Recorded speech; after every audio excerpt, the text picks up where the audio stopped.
국회 운영위원회가 노영민 대통령 비서실장 등 청와대 핵심 관계자들이 참석한 가운데 전체 회의를 열었습니다. 안보국회 일환으로 열린 이번 회의에서는 일본의 경제 규제에 대한 청와대의 정책 기조, 또 앞으로 대응 방안을 두고 집중 질의가 이어지고 있습니다. 취재기자 연결해 보겠습니다. 김주영 기자.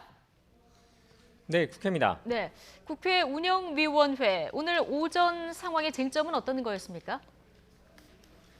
네, 일단 국회 운영위원회 회의는 오늘 오전 10시쯤부터 진행됐습니다. 노영민 대통령 비서실장과 김상조 청와대 정책실장 등 청와대 핵심 관계자들이 대부분 참석했는데요. 회의는 청와대 비서실의 업무보고로 시작됐습니다.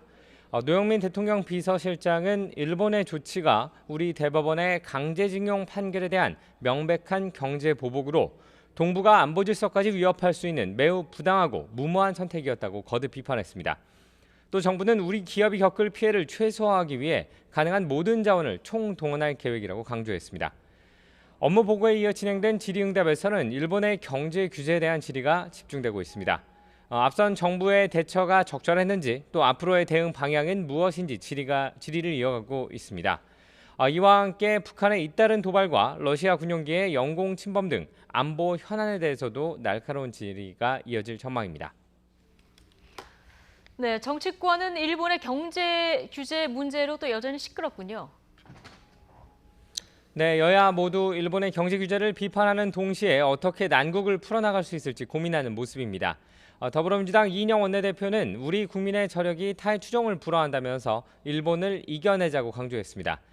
이를 위해 당은 소재 부품 국산화와 수입 다변화를 촉진하고 규제 혁신과 정책 지원을 통해서 빠른 시간 안에 기술 독립과 자립화를 높일 수 있도록 최선을 다하겠다고 밝혔습니다.